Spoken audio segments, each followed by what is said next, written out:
Hello guys, स्वागत है आपका मेरे यूट्यूब चैनल में। आज हम बात करते हैं ग्रेजुएटी। तो सबसे पहले बता देता हूँ ग्रेजुएटी है क्या। ग्रेजुएटी किसी भी ऑर्गेनाइजेशन में यदि आप काम करते हैं तो उस ऑर्गेनाइजेशन के द्वारा आपको आपके अकाउंट से काटा गया हुआ फंड एक ग्रेजुएटी फंड होता है। वो आपका ही पैसा आपको बाद में दिया जाता है जब आप उस ऑर्गेनाइजेशन को छोड़ते हैं, मतलब एक बैकअप प्लान के हिसाब से। तो ग्रेजुएटी एक्ट 1972 इंडिया में ये लाया गया था। तो पहले इसके रूल कुछ और थे, बाद में अब करंट टाइम में जो है वो मैं आपको बता दे रहा हूँ। तो अभी बात करता हूँ मैं, कोई भी व्यक्ति एम्प्लॉय किसी ऑर्गेनाइजेशन में कंटिन्यू लगातार 5 साल काम करता है तो वो ग्रेजुएटी का हकदार माना जाता है। तो ग्रेजुएटी का हकदार 5 साल में माना जाता है। उससे पहले जितना आपका फंड कटा है वहीं आपको दिया जाता है, लेकिन 5 साल के बाद इसकी कैलकुलेशन चेंज हो जाती, जो किसी भी एम्प्लॉय के लिए एक टाइप से रिवॉर्ड के टाइप से मैं मान सकता हूँ कि ऐसा मिल सकता है रिवॉर्ड के टाइप से। जैसे मैं रिवॉर्ड और किसी, मतलब आप गूगल पे में कंटिन्यू ट्रांजैक्शन कर रहे हो तो गूगल पे आपको रिवॉर्ड देती है, उसी टाइप से मैं इस चीज़ को भी आपको कोरिलेशन करता हूँ समझाने के लिए। तो अब बात करते हैं कि कैलकुलेशन कैसे होती है। तो कब मुझे पैसा मिलता है, जब आप किसी कंपनी से रिटायर हो जाते हैं या रेजिग्नेशन दे देते हैं या कंपनी आपको निकाल देती है। ये 3 कंडीशन हैं। इस 3 कंडीशन, यही तीनों कंडीशनें होती हैं और यही 3 कंडीशनें हैं। तो इस 3 कंडीशनों पे ये आपको पैसा मिल रहा है। अब करते हैं इसका फॉर्मूला क्या है कि ग्रेजुएटी का 5 साल के बाद कैसे कैलकुलेट किया जाता है।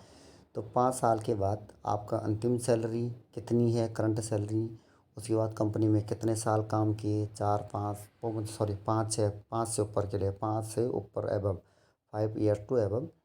तो 15 डे, मतलब एक महीने का 50%, मैं एक महीने में 30 दिन होते तो 15 दिन ही हो गए, और 26 डे वर्किंग डे। ठीक है। तो अंतिम सैलरी, तो 10 महीनों का सैलरी का एवरेज। फॉर एग्ज़ाम्पल आपका पिछले महीने कुछ कम सैलरी थी, इस महीने बढ़ गई, तो एवरेज नहीं आ जाएगा लास्ट 10 मंथ का, तो उसका एवरेज निकाला जाता है। तो अब कैलकुलेशन कैसे करते हैं ये समझ लें। मान लीजिए आपकी सैलरी 75,000 रुपये हैं और आपने उस ऑर्गेनाइजेशन में 20 साल काम किया, तो 75,000 इंटू 20 इंटू 15, मतलब एक महीने में 30 दिन होते हैं, उसका हाफ और वर्किंग डे होते हैं 26। संडे को कंसिडर नहीं किया जाता, और नेशनल फेस्टिवल और नेशनल हॉलीडे को भी कंसिडर नहीं किया जाता है। मतलब वो चीज़ें कैलकुलेट, तो आपकी जो रकम हो गई है 8,65,385 रुपये आपको वो ऑर्गेनाइजेशन ग्रेजुएटी के रूप में देगी। और यदि नहीं देती तो 1972 सेक्शन नंबर 9 का आप केस भी कर सकते हैं उस कंपनी पे। तो ये कौन सी देती है, रजिस्ट्रेशन कंपनियां देती हैं वर्किंग डे। तो अधिक जानकारी तो मिली गई है आपको, पूरी जानकारी। और साथ में मतलब समझ में ना आए हो तो वीडियो बना रखी है, इसका स्क्रीनशॉट लेकर के आराम से पढ़ सकते हो। साथ में आप अपने ऑर्गेनाइजेशन में एचआर से भी पता कर सकते हो, और अपनी सैलरी स्लिप ग्रेजुएटी देख लियो। जानकारी अच्छी लगी तो चैनल को सब्सक्राइब कर देना, लाइक कर देना।